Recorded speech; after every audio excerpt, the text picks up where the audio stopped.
So many of you have heard of James Van Praagh. He's an American author, producer, and television personality who describes himself as a clairvoyant and spiritual medium. He's written numerous books, including the New York Times bestseller Talking to Heaven. He also was the co-executive producer of the CBS primetime series Ghost Whisperer. We are delighted to have James Van Praagh on our show, The Intentional Spirit. Welcome to our show. Thank you, Temple. I'm so glad you're here. Thank you for having me. And most importantly, thank you for the work that you're doing. Thank you on behalf of Spirit. Thank you. Yeah. It's a surrender, isn't it? It's a surrender, complete surrender. We're just really here to serve. Exactly right. Serve humankind. Yeah.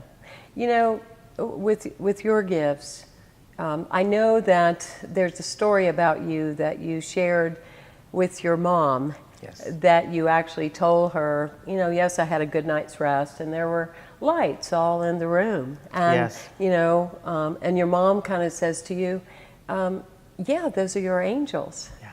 Now, a lot of people aren't that fortunate because they're told, don't even go there. Let's get you to church more. Right. Very true. Because that's something of the devil. Right.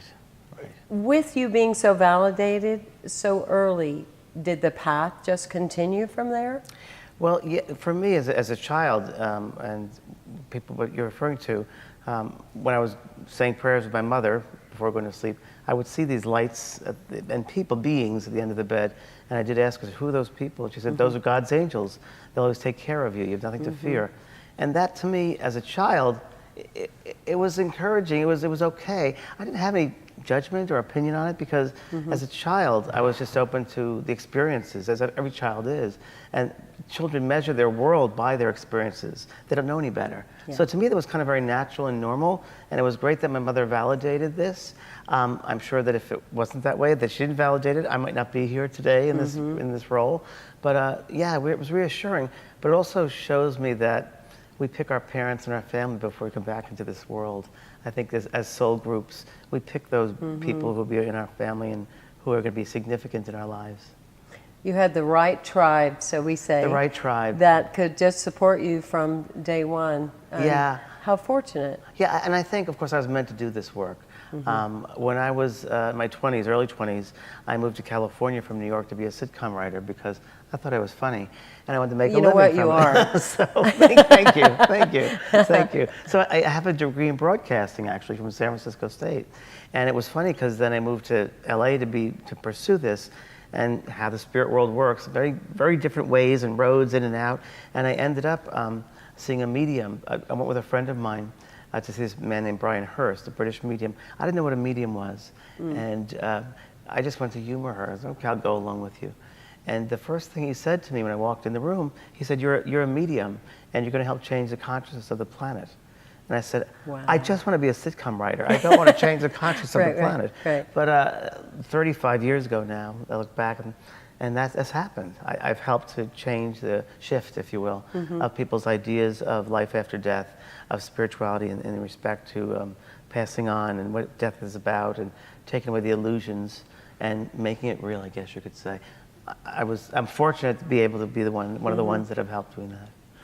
Well, you are the trailblazer. Yeah. At least that's the way we see you, as the person that actually, you know, made it everyday conversation. Yeah.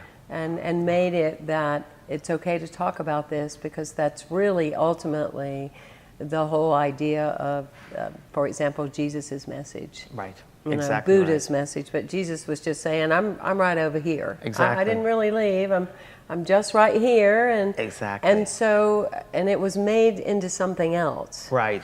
And you're here to put the practicality on. This was really what it was about. It's a reality. And that's really what salvation is. Yeah. It's really the opportunity to save yourself, isn't it? Exactly. And be yourself. And to be yourself. Yeah. And to understand that no matter what, your life is eternal. I love what you said last night about we're human beings here to express as a soul. Right, so we're souls having a human experience. Souls having a human experience. And that's all it is. I mean, we are souls first and foremost, and the human condition is temporary. And so as souls, we've been through many, many lifetimes. We live in many spaces and places outside this galaxy. There are millions and billions of stars and systems, and this is just one of so many. And we're a soul, so a soul is made of pure love, pure light. And we get so caught up sometimes in the human condition that we think we're the humans, but we're not. We're the souls having a human experience. And that's important to know, and that's important to live from that perspective. Because if we get more caught up in the human, we get caught up in the judgments. And judgment is fear-based, as we know. So we have to be very careful of perspective and understanding who we truly are. Yeah. I know that through the years for myself, being a sensitive and an intuitive, there were times I just really wanted to resist. I definitely went through that saboteur place of, oh, isn't this great? I'm grateful to have these gifts. But the realism is that it's not always easy, because you're picking up things that people, I used to think they just weren't being truthful. Right. You know, because I could pick up something from them, and they would say yes to me when they really meant no. Right. Or it would be very shaded. And confusing to you. And very confusing to me. And I used to think that it's because they weren't telling the truth. And now I know they're not even aware of that truth at times. It's some kind of future seeing and stuff like that. It's very true. So it was at times challenging, still can be. Sure. You know? Sure, of course. How do you sit with all that? Because you are so in tune. How did you address that, or did you? You know, this is really interesting, because coming back to this lifetime, and as a child, I was always kind of bullied as a kid, and made fun of, maybe my height or whatever it was. And it was really interesting, because I went to a healer once, and he didn't know who I was at all. And I went to the hotel room, we was doing a session. He opens up the door and he said, "Oh, thank God, a healer working on a healer, very good." And I said, "Oh, this is interesting." and I sat down and he did this healing with me, but he also spoke to me about certain things. And he said, "The reason why you came back a stature so short in this lifetime, because you came with a lot of power. And if you were too tall, you'd intimidate people and they wouldn't listen to your message. And that's why you came back that way." And ever since I was a child, I've always had a sense of myself. I just knew who I was in a way, and I didn't look to other people to validate me, which is really, I think I came in that way. And that made a big difference. And as I've gotten older and I've done the work, you know, one of the themes which I talk about all the time, and I try to teach people and inspire them with, is what other people think of you is none of your business. Absolutely. Because nobody knows you better than you know yourself. And no one can love you more than you can love yourself. And I live by that, and that's a freedom. When you can help people that liberate, wow, because so many people are caught up on what other people think of them, and they make their lives based on other people's opinions. And they don't need to. Just be yourself. So I've always kind of had that sense, and I've also gotten to the point of, you know, everybody has a story. So every human has a background, has a story. And who am I to judge another story? What am I learning from them? You know, it's kind of like that perspective I take now, because it's much more, I don't know, natural to me. It seems like the way it should be. Instead of sitting in judgment, just observing and accepting people for who they are. I love that. Yeah. It is interesting as you watch your story. I like to say there's a big difference between the birth story. Yes. Who were born to the environment, our first school system, which may have drawn it out of us, may have not. My first grade teacher told me I was never going to amount to anything because I talked too much. Okay. She was a little off. But I can, you know, so there's that birth story, but then there's the sacred creation story of what we go through, the challenges that draw out of us our ability to be, our freedom to feel fine in our own inner power, whatever that may be. But with your story, it's so evident. Every time there was time for validation, the person or the angel in person form, however one wants to put it, was like right there and said, "No, this is why you're short. Oh no, this is why you see the light." Yeah. I grew up with in a family, definitely, you know, a typical family from New York City, or Queens, New York, and it was, of course, dysfunctional family, as most families tend to be. And you know, we pick out our families before we come back. And I picked a mother who had an addiction to alcohol, And it forced me, she was never really there, and it forced me to have a relationship with myself right away, and my sibling, my sister, and myself. And it was really interesting. It built up this confidence because I had to be there for myself. And I remember there was a lady named Connie Leaf who was a neighbor.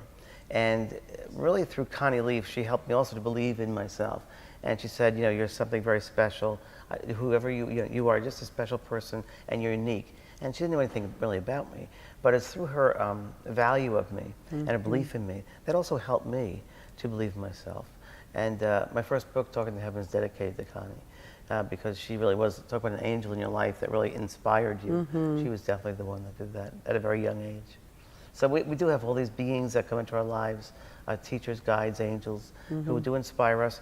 I think that's a part of our blueprint sometimes, that they're going to be part of our soul blueprint. At 12, this is going to happen. You meet this person. At age 22, you're going to meet that person. You're going to move here. I think it's all laid out. And I think the more open we are to the possibilities, then the more we'll recognize that, those beautiful beings in our lives, and listen to them, you know, be aware of them. Yeah. One of the things I love about your work, and I've listened to a number of interviews and then have witnessed you in an audience, is that it's in alignment of, when people think of religiosity, or more importantly in our work, spirituality, because everything is spiritual. Ernest Holmes would say, the founder of Science of Mind, nothing's more spiritual than a ham sandwich. That's great. You know, and we have that same kind of sense, is that spirituality it's supposed to be fun. Exactly. And I love what you're doing and how you're doing it, in the way that people are so afraid of death. Exactly. They don't want to talk about it. That's right. They always say, even if somebody, you know, is 120 years old, it was unexpected. Right. When it is expected. Yeah. Really, with all of us, it's expected. There's such an immense fear of the big moment, the curtain closing, and those kind of things. That, to me, it's deeply preventing people from living. Without a doubt. You know, they're dying while they're alive. And I love what you said last night about that you find it easier to work with dead people than you do working with the living people. How do we break that paradigm, James? I know that you're definitely helping with that, of showing people that, telling them stories and messages. Well, what I do, going back to the beginning, what you were just talking about, when I do a demonstration right in front of people, and one of the first things I do is I break it down in that people who think about death might be very scared or nervous, and the medium up on stage, oh wow, who's this crazy guy, or you know, is it the devil or whatever. So immediately what I do, as you could witness last night, was like, and I was really even keeled last night. I was very kind of contained, because usually I'm much wilder. But when I get on stage, we want your wild side next time, okay? So I usually come out and I dance. I usually come out and I make jokes, and people look at me like, what's going on here? And I did that for a very specific reason, and that is to break up the nerves, to break up that fear, their sense of what's going to happen here, and it's like they're unexpected. I want them to have that unexpected sense, and they also immediately can relate to me, because they say, wow, this guy's funny, this guy's real, he's not goofy, he's not too weird, he's kind of down to earth. And if they can relate to that, number one, it takes away the fear. Because I can relate to this person. This is working here. And then two, they see the genuineness, the reality, that I'm real with this work. And then they see the ability, and it brings them along on this journey when we do these messages. And it just shows them that, you know, it's very natural, it's very normal, and really the death is something to look forward to. It's nothing to be scared or fearful of. It's something that's a natural process. That's our home. This is not our home. And I've never had one spirit in 35 years come back and say, well, I miss that body, I miss that disease, really, I miss that physical ailment I had. It's just the opposite. So we can demonstrate to people that there is no death. They do begin to live life fully. They don't have to worry about death. It's part of this, it's the great escape. It's really something to look forward to. It really is. That's so powerful. I know when I've worked with people that have fibromyalgia, Lyme disease, arthritic things, or a closed heart. Yeah. I mean, that's probably our #1 epidemic, isn't Yes, it? true. The closed Very heart, true. the rigid heart. Very true. It's always surprising to people to realize that 4 times the amount of people die from heart issues as they do from cancer. Wow. But in that space, when there's soul retrieval in the shamanic world, and you're looking for where a person has lost energy in their lives, they're fragmented, and they're not that thriving person that we are designed to be all the time. Yes. And that being said, I see a lot of windows of people where it's about someone dying. There's a funeral, there's a memorial, and they've really shut down that aspect of themselves. Yeah. The other day, a girl in my audience said, you know, that my loved one realized that part of me died with them. And I said, well, yes and no. Part of us, we're connected, so it doesn't really matter. Again, if we could start seeing things from a spiritual perspective or a soul perspective instead of the human perspective. The human perspective, things are over it, and it's black and white, and that's it. You know, as a soul being, we are more outside the body than in the body. As a soul right now, like 20% of us is in the body, 80% is out of the body already. So when they have a relationship of that soul, self, and they can recognize that they're much more out of the body, and they're more aware that they're much bigger and immense than just this physical body, it can also change things and change their perspective. I think it's just opening them up to the relationship of who they truly are and all the different aspects of themselves. And I think that's part of it. I think it's part of the reason they come back to this journey is for self-realization, that all these different parts of their being, and they're all valid. Yeah. And when you see hundreds of people listening to you and watching your work through someone visiting a loved one, you can kind of feel that energy coming back in the room. Yes. You know, you can see Yes. some people, you can look at a whole row of people, and some of them are like, Yeah. I'm somewhat robotic. Yeah. But all of a sudden you see that there's this essence and there's energy. When we're closed from the pain of quote unquote. Let me just interrupt by saying something, because bet. I want to jump into there because it's a Great. really good point. Okay. So when people, a whole row of people, they finally get energetic, I think part of it is that they remember who they are. I think on some level they're remembering, oh, I'm a soul here. Got and it. this is reminding me, this is validating that I'm a soul. So I think that's part of that energy that they feel. They get lightened up. They get enlightened. They lighten up. Yeah, It was so evident last night. It was just so clear. You see a shift in the crowd. Mm-hmm. Like when I first got on stage, you know, you never know what people expect, or what they have expectations, of course, and Mm-hmm. some people are nervous and fearful, and I just go with it. I just surrender. And it's interesting because when we start, the crowd is very, very different to when we end. It's like a whole different room of people at the end. You know, it's just, and they're younger, they're more energetic, they're happier, they're fun. And even if you don't get the message, if I have a whole room of people, and I'll do 3 or 4 or 5 messages, specific messages for people in the room, everybody in that room, a room with 200, 300 people, they all get something from that. Sure. They all can feel it and experience that. And it's that connection of the human experience that we share. And they're able to relate to it. So even if they don't directly get the message, they can certainly benefit from all the other messages that are given. Yeah. Our spiritual world, the people that have died in our lifetime, is it true that if we're kind of closed down, they don't come to us? How do you feel about that? Are they still with us all the time, or They're with us all the time. Okay. They don't just lose interest and become like somebody never answering right, their phone? Exactly. And people think they become a figment of imagination, and it's not true. The bonds of love that we created with them on the earth continue on. They just stop these bonds of love, and they're very much involved in our everyday lives. Whether it's influencing us or making things happen a little bit, they're kind of the puppet masters, and we become the puppets.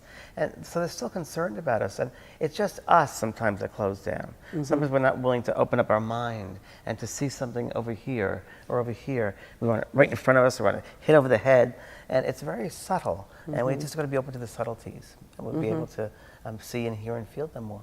just be attentive and Be call it attentive. in and Be still. and be open. Yeah, The be still with the stillness. mind and let them come to your mind and just be open to those subtle whispers, if you will. Yeah. Are you always able to hear when you're in public places, or do you have a time that you turn it off? I mean, are you sitting in a restaurant and you see the other people don't see? Good question, and many people think that. because of misinformation that's been brought out maybe. Which is why I wanted you to set the record straight. I can only speak from my experience as a medium, and my development as a medium for many years, I would sit and learn how to open myself up, whether it's open up the chakra system and opening that up, the awareness up, and do the work. It's almost like a radio station. You turn on the radio and you tune in.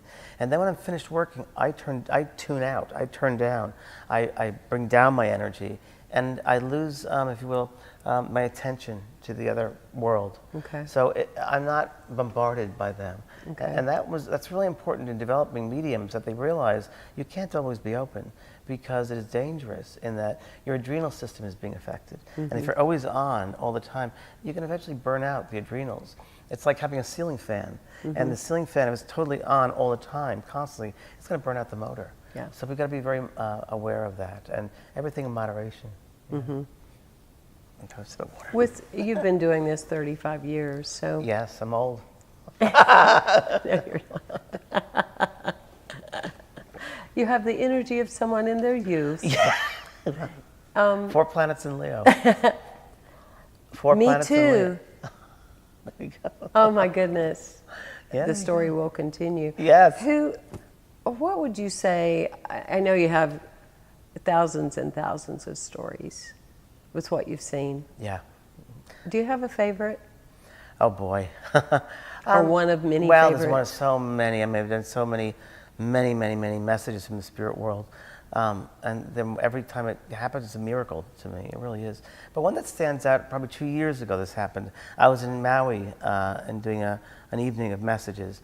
And a little spirit girl, about 3 or 4 years old, came to me and she stood on my left side. And she said, I want to speak to my parents. They're in the back there. And I described the girl, and sure enough, her parents stood up. And a young couple. And she was was really emotional. I said, your daughter's here, and she's saying it's a happy birthday. And they said, it's her birthday today. And Wow. the little girl said, Daddy, thank you for the angel wings. Thank you for my angel wings. And he started crying, as we all did. He took off his T-shirt, he turned around, and he had just had a tattoo of his back of 2 big angel wings for his daughter. So that was pretty phenomenal. We were all crying our eyes out. And something like that is just, that's pretty life-affirming and love-affirming. And, you know, children are the greatest, well, besides animals, children are great communicators because they just speak from love. They don't come from judgment. It's just about love. So that was a great one. When I bring children through, or animals, those are my fun stories, fun times. Love that. I'm so grateful for the work you're doing, James. Thank you. Thank you. So grateful. It's really touching. Thank you. Well, don't let the story end here. Go visit James Van Praagh on Google and find out about the different programs that he's offering.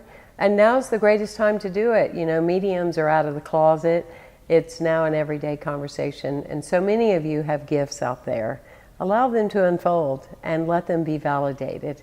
It's time. It's time for all of us to step up and stand up for what we believe. Thank you again for being with us. Thank you, Temple. Such Appreciate a pleasure. Thank you, sweetheart. Appreciate it.